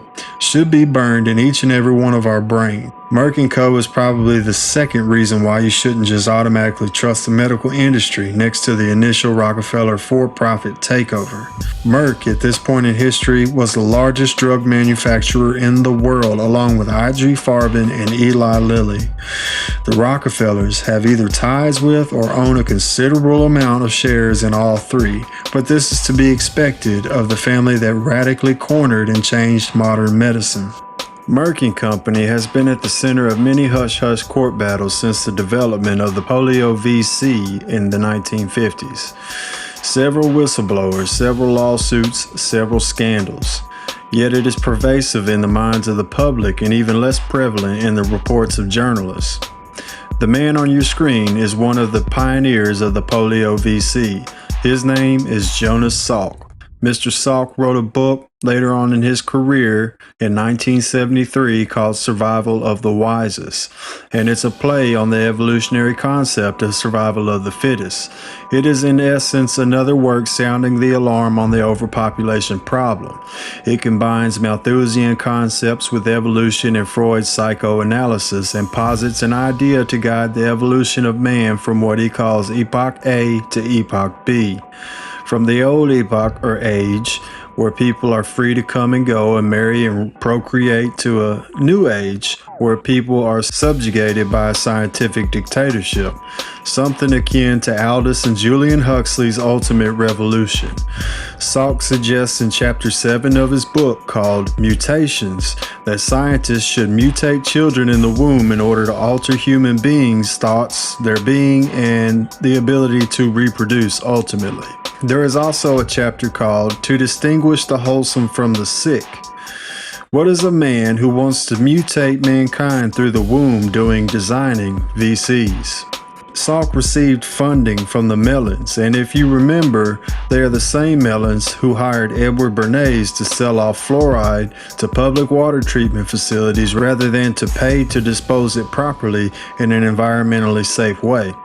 He began testing the brand new VC on the feeble-minded. It eventually became a mandatory VC. Both my uncle and my father were forced to be inoculated with it at a tiny elementary school on the outskirts of a western Kentucky county.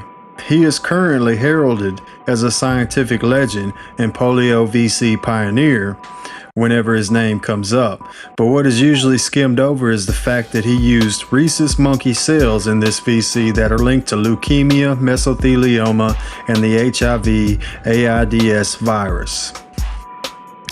The link between the polio VC and the cancer, and eventually AIDS, is what is known as the SV40 virus. Bernice Eddy, an accomplished bacteriologist working for the government at the National Institute of Health, discovered the SV40 virus in the polio VC. Mary Sherman was working at Tulane University when she came to the conclusion that the polio VC was causing polio and that it was contaminated with monkey cells linked to cancer. She was found dead in her apartment, stabbed to death, presumably before her apartment was burnt down. There was a 2007 book published on Dr. Sherman that alleges that there was work on a biological weapon connected to this case. I suspect that she was primarily murdered because Merck had money to make. The last publication that the murdered scientist Mary Sherman published was the study of VCs actually causing polio. About a decade later, Jonas Salk himself made a stunning admission that most polio cases in the US were caused by the polio VC. Jonas Salk wasn't the only scientist working on the polio VCs, which were some of the first ever made. He was accompanied by a man who worked for Merck, and his name was Albert Sabin. He was the inventor of the polio oral VC, same concept, different method. It also had the same contamination, unfortunately. And I find it totally sufficient to add at this point that the contemporary president of Merck and a member of the Merck family served as the head of the biological weapons program for the government during World War II. So yeah, just keep that in mind if you're having any doubts about how the evidence is stacking up before you on the scales of judgment. Also, this is only the beginning of VCs. One who attempts to document these things find themselves in a similar situation to trying to keep up with the news pertaining to our current situation. In January and February, you can keep up in the beginning, but as time marches on, the news comes in so fast that it becomes a full-time job staying informed. Much is the same with modern VCs. The chief of Merck's virus and cell department at the time that Merck was involved in the polio drama was Maurice Hilleman. Hilleman is credited by the quote-unquote discoverer of AIDS, Dr. Gallo, as being the most successful vaccinologist and by others as having saved more lives than any other scientist of the 20th century. I want you to think about how our establishment's award system works as you hear Maurice Hilleman describe how he brought AIDS into the country in the following audio interview. I'm not entirely convinced that this explanation just isn't some type of attempt to muddy the water as far as how AIDS was brought into the country. But what he does state clearly that checks out is that both Jonas Salk's killed virus VC and Dr. Sabin's live virus VC contain the cancer-causing agent known as the SV40 virus. And I think that vaccines have to be considered the bargain basement technology for the 20th century. 50 years ago, when Maurice Hilleman was a high school student in Miles City, Montana, he hoped he might qualify as a management trainee for the local JCPenney store. Instead, he went on to pioneer more breakthroughs in vaccine research and development than anyone in the history of American medicine. Among the discoveries he made at Merck are vaccines for mumps, rubella, and measles. Tell me how you found SV40 in the polio vaccine. Well, that was a Merck thing. Okay. Yeah, I came to Merck, and I was going to develop vaccines. And we had wild viruses in those days. Remember the wild monkey kidney viruses and so forth? And I finally, after 6 months, gave up. I said that you cannot develop vaccines with these damn monkeys. We're finished. And if I can't do something about it, I'm going to quit. I'm going to try it. So I went down to see Bill Mann at the zoo in Washington, D.C. And I told Bill Mann, I said, look, I got a problem. I don't know what the hell to do. Bill Mann is a very bright guy. I said, these lousy monkeys are picking it up while being stored in the airports in transit at these loading, offloading, loading. He said, very simple. He said, you go ahead, get your monkeys out of West Africa, get the African green, bring them into Madrid, unload them there. There are no other traffic through there for animals. Fly them into Philadelphia, pick them up. Or fly them into New York and pick them up. Right off the airplane. So I brought African greens in. I didn't know we were importing AIDS virus at the time. And it was you who introduced AIDS virus to the country. Merck will do to develop a vaccine. So what he did, he brought in, we brought in those monkeys. Now we had those. And this was the solution. Because those monkeys didn't have the wild viruses. But we had all of these... Why didn't the greens have the wild viruses since they came from Africa? Because they weren't being infected in these group holding things with all the other 40 different viruses. But they had the ones they brought from the jungle, though. Yeah, they had those, but there were relatively few. Well, I got an invitation from the Sister Kinney Foundation, which was the opposing foundation, and that was the live virus. Oh, right. Yeah, they had jumped on Sabin's bandwagon. And they had asked me to come down and give a talk at the Sister Kinney Foundation meeting. And I said, it was an international meeting. I thought, God, what am I going to talk about? I know what I'm going to do. I'm going to talk about the detection of non-detectable viruses. So now I got to have something, that's going to attract attention. So I thought, gee, that damn SV40. That vacuolating agent that we have. I'm going to just pick that particular one. That virus has got to be in vaccines. And it's got to be in Sabin's vaccine, so I quickly tested it. Sure enough, it was in there. And I'll be damned. So now, so I go ahead and... So you just took stocks of Sabin's vaccine off the shelf here at Merck? Yeah, well, that had not been made at Merck. It was made at Merck. You were making it for Sabin at this point? Yeah, it was made before I came. Yeah, but at this point, Sabin is still just doing these massive field trials. Okay.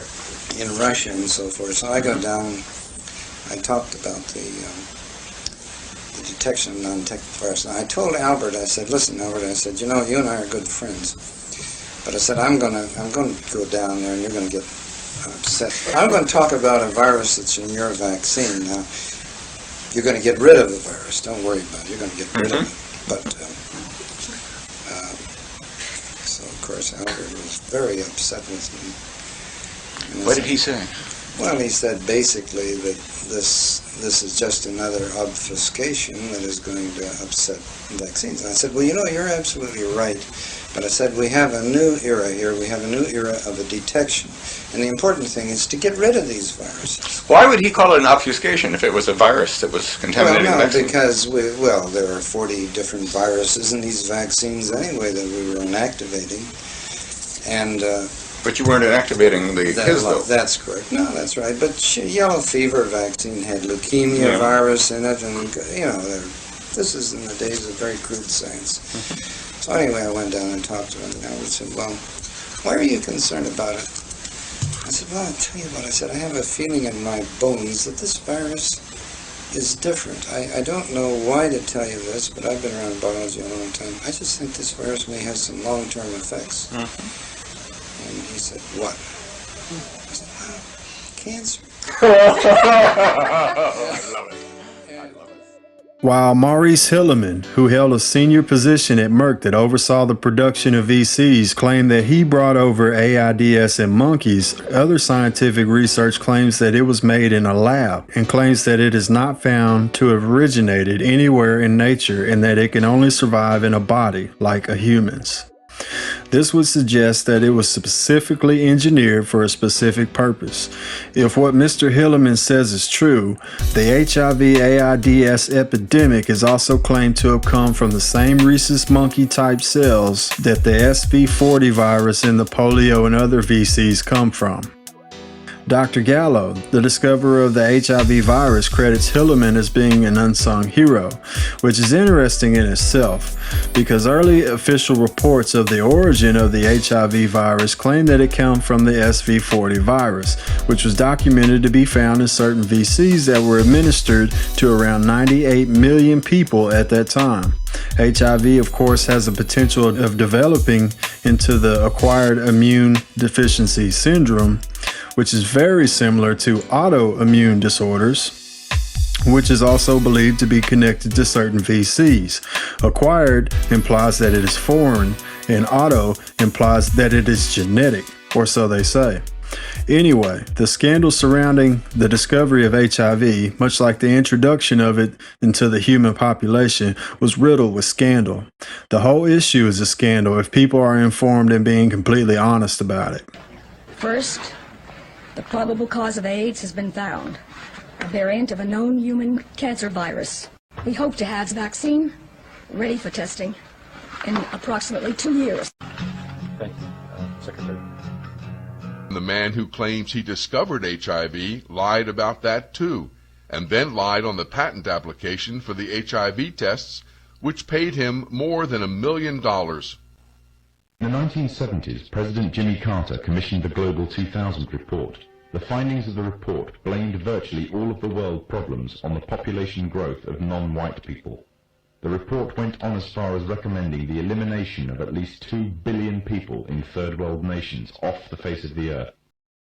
Interestingly enough, also in the 70s, the AIDS epidemic broke out, claiming huge amounts of life in third world nations, as well as amongst the growing black and Hispanic population of America. It was said that the virus originated from green monkeys in Africa and was later passed on to the local population through either acts of bestiality or through consuming them as food.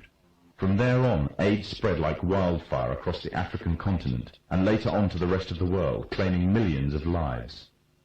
However, the story was just a smokescreen. On June 2nd, 1988, the Los Angeles Times published an article refuting the idea that the human AIDS virus originated from green monkeys. It uncovered evidence that the DNA composition of AIDS was totally inconsistent with that of green monkeys. In fact, it could be proven that the AIDS virus could not be found anywhere in nature and could only have ever survived in the human biological system. If the virus did not exist anywhere in nature, the question is raised as to where exactly the virus all of a sudden stemmed from.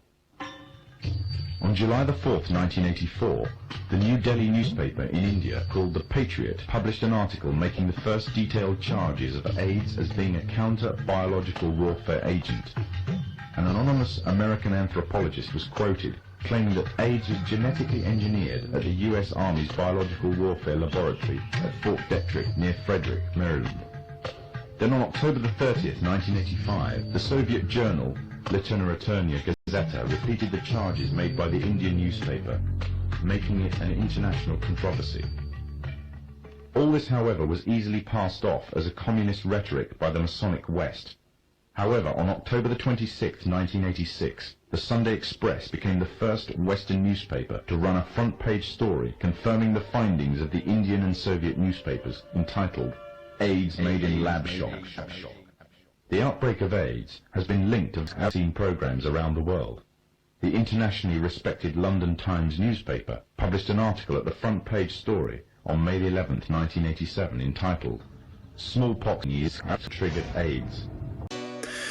The so-called discoverer of HIV, who praised Maurice Hilleman, received extensive funding from the Bill and Melinda Gates Foundation earlier on in the Gates legacy. Gates represents the new order, but we're still covering the fundamentals of the old world order in order to get where we are in our current state of affairs. But let it be known that Bill Gates is a direct continuation of the Rockefeller incentive. So you probably have it cataloged way back in the deep recesses of your mind from some programming somewhere that AIDS epidemic was the result of human and monkey contact, rather intimate contact to be more exact. While this is completely false, there is a kernel of truth in that statement, because it did come from a monkey, the rhesus monkey cells like the ones employed by Merck. We've covered the origins enough to move on to the spread and transmission of HIV, so let me introduce you to another heavy hitter in the HIV game, the Rockefellers. Surprise, surprise. The Rockefeller Foundation, the Brothers Fund, and their Population Council all focus on HIV as a secondary concern and eugenics as a primary area of concern, which should raise a few eyebrows to say the least. The Rockefellers and Merck have been intertwined on and off the record for years, not just through Henry Kissinger's consulting firm either. At this level, government and private businesses have a revolving door of chairmen, CEOs, cabinet officials, and it is still going on to this very day, many of whom are or were affiliated with the Rockefeller Foundations or the CFR. To get to the Rockefellers' role in the HIV, I must introduce you to Dr. Leonard Horowitz. He received his doctorate from Tufts University in Boston. He later went on to receive several advanced degrees, one in public health from Harvard University. Horowitz joined the faculties at Tufts University and Harvard. He directed an alternative health center for more than a decade. In the early 1980s, the Associated Press featured his work as trend-setting. Between 1990 and 93, he personally trained nearly 30,000 healthcare professionals. In 1992, he authored a book titled Emerging Viruses, AIDS and Ebola, Nature, Accident, or Intentional, and that book became a bestseller. Dr. Leonard Horowitz states that Lawrence Rockefeller was also president of the Sloan Kettering Memorial Cancer Research Center, whose researchers helped Dr. Gallo and colleagues at Lytton Bionetics develop AIDS-like immune system ravaging viruses. Moreover, the Sloan Foundation Board of Directors, on which Lawrence sat, funded mass-mediated brainwashing studies by MIT under the neuroscience umbrella. This, Sloan's literature stated, was required for public management.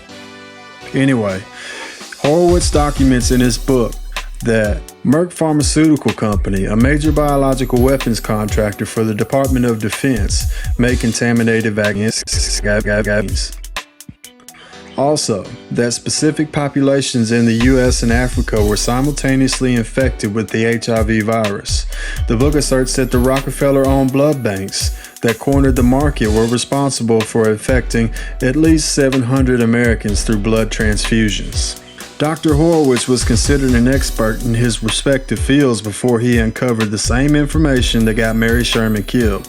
He published a book about what he had uncovered, and after this book came out, he was discredited as a quack. Funny how a Harvard-trained former trend-setting expert who wants to help people and reveal hidden information is vilified. But that's how it works in a corrupt system. Nelson Rockefeller, who was the vice president of the United States at one time, was the governor of New York at the time that this scandal went on, and he is famous for his Rockefeller drug laws, where anyone caught with over a pound or two of any drug was sentenced to decades in prison because competition is a sin, as Granddaddy Rockefeller said 70 years prior to that. While Nelson was running New York, Lawrence was running the blood bank that owned close to 90% of the market at that time. It was the blood bank where blood magically had HIV and 700 people magically got AIDS. They are the reason for tough screening laws, and I'd say rightfully so. When it comes time to investigate these issues a decade later, the most viable option to combat corruption in the health industry is to appoint a eugenicist Rockefeller to lead the Presidential Commission. Now, our new president is very concerned about healthcare problems. He is so concerned that he has chosen a Presidential Commission on Healthcare, and as chairman of this commission, he has named Senator John D. Rockefeller IV. So you have nothing more to worry about, because the family that controls the drug trust is now carrying out Bush's recommendation to improve health care in the United States. The recent UN meeting in Cairo is appropriately focused on one of these key issues, population growth.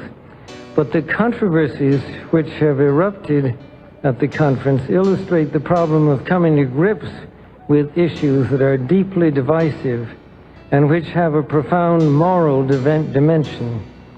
The United Nations can and should play an essential role in helping the world find a satisfactory way of stabilizing world population and stimulating economic development in a manner that is sensitive to religious and moral considerations.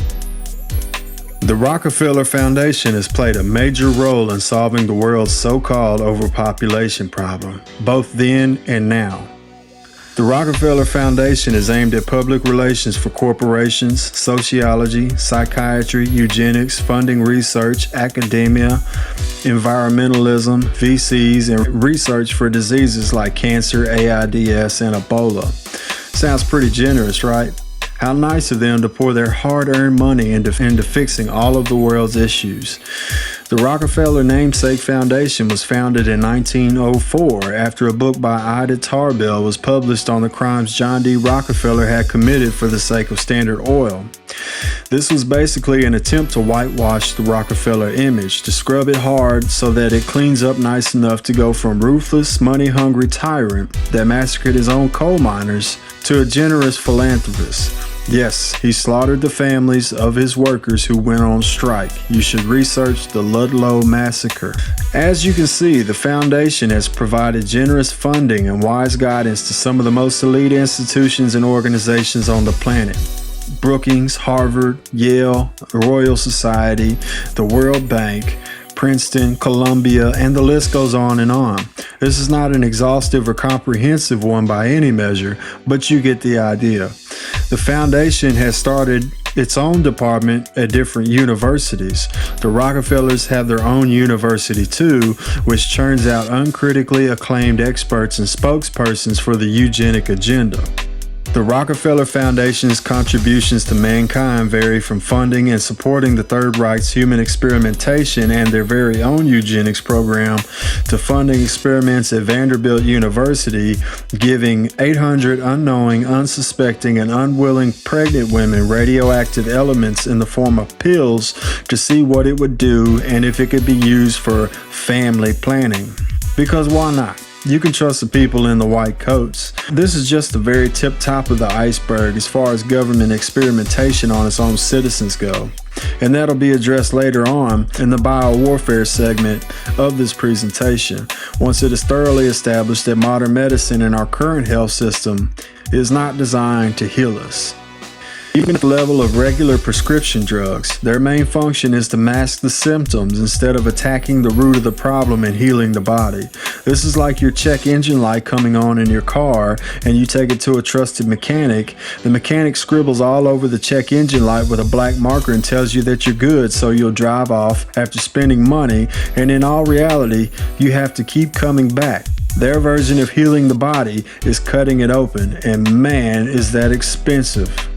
Please join me next time as I go over abortion in relation to the one-child policy of China and how the eugenicist ruling class oversaw China become the testing grounds for the rest of the world, and how the scientific class understood in the early 70s that the population crisis was not a real issue, along with a document that shows how the Rockefellers and Planned Parenthood shaped eugenic policy into law. My name is Nelson B. Shelton. God bless and take care.